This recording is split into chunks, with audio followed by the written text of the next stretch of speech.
This podcast addresses sensitive subjects such as suicide and drug abuse. We are all on a separate and unique journey when it comes to mental health. No matter where you are in the process, having the support of others is crucial. My name is Rosie Jurovich, and on this episode of Your Voice is My Voice, we will analyze the depths of mental health and learn how to advocate for those suffering.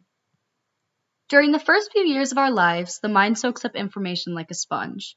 We learn how to eat, walk, and communicate our emotions. Time goes by, and we are now learning how to ride a bike or make friends. Some may even learn how to play a new sport.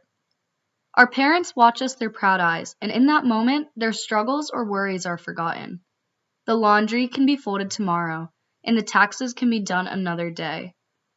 Enjoyable and life-changing moments such as these raise our serotonin levels, a chemical in our brain that helps us feel happier, calmer, and more focused. Unfortunately, not everyone has the right amount of serotonin. Chronic stress, traumatic events, and depression are just a few of the causes for a decrease in the chemical.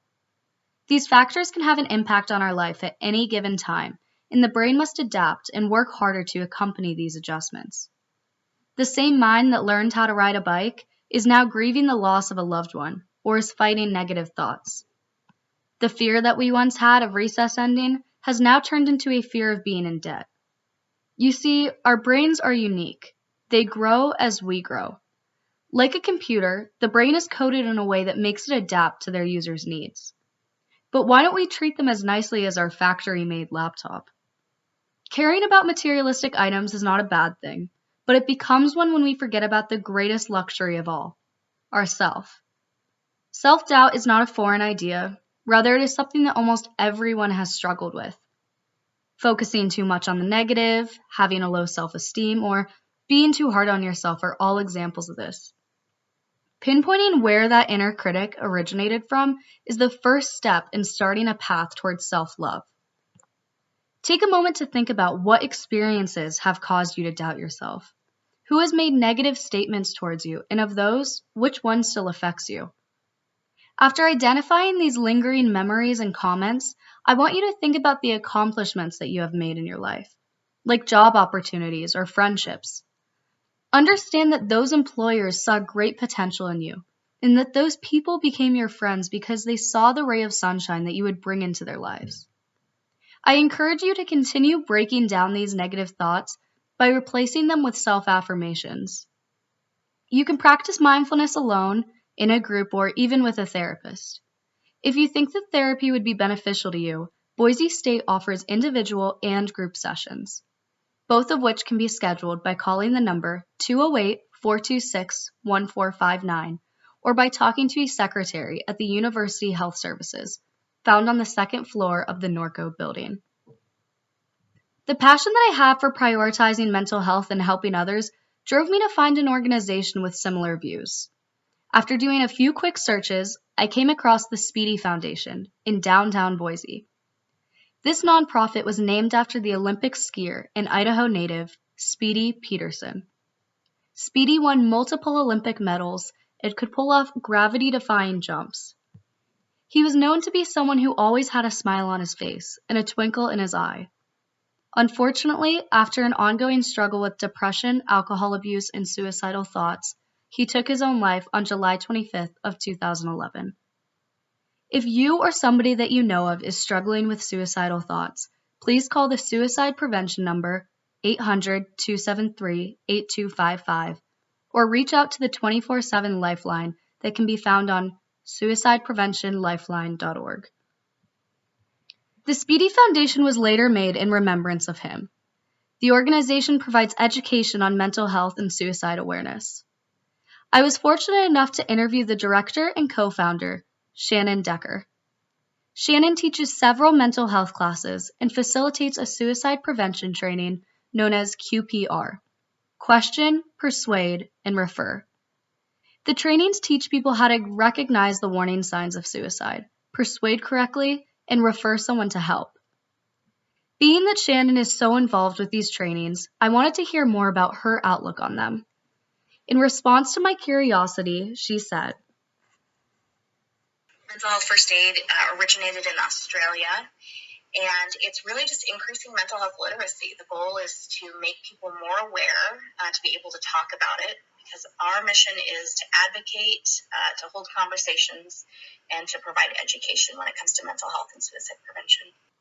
Her statement of wanting to make people more aware of mental health especially stuck out to me. It reminded me that not every child grows up in a household where it is seen important.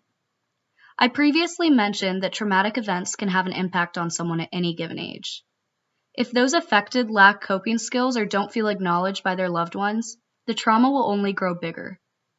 Think about it like a pile of dust being swept under a rug. Days go by and that dust is just continuing to be swept under the rug. Years go by and now there is so much dust under the rug that you are stumbling over it. That dust from your childhood is still affecting you. By being informed on mental health at a younger age, you can prevent this buildup. Journalist Lindsay Armbruster believes that, start of quote, when young people are educated comprehensively about mental health, they gain the knowledge and skills necessary to maintain or enhance their mental health and well-being, end of quote.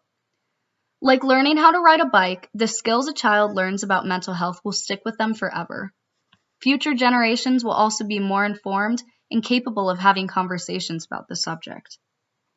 Educators like Shannon Decker are crucial in ending the stigma towards mental health, but they cannot work alone. Psychologist and author Laura Austin discusses the severity of the stigma by stating that, start of quote, the stigmatization of mental health has caused only a third of adolescents to become medicated, end of quote. Although that statistic may seem shocking to you, it makes sense. A lot of mental disorders start to become more visible during teenage years. This is also the time that we start to feel more insecure or judged by others. Normalizing mental disorders and being there for those who are struggling with them plays a huge role in getting rid of the stigma. Now, let's reflect and talk about the 3 main things that you should take away from listening to this podcast. Takeaway number 1, love yourself more. Remember that your body and mind have done so much for you throughout the years. You are irreplaceable and worthy of so many things. Takeaway number 2, educate yourself and grow. Figure out how to fight the negative thoughts by replacing them with self-affirmations. Learn more about mental health and the ways in which you can tackle that dust pile that has been swept under the rug for so many years. And lastly, takeaway number 3, be there for others. Encourage people to prioritize their mental health and advocate for them. Your voice is my voice, and through our efforts, we will end mental health stigma. I want to give a special thank you to Shannon Decker for the interview and all the great things that she has done and continues to do. I would also like to thank my family and friends for supporting me during my own mental health journey.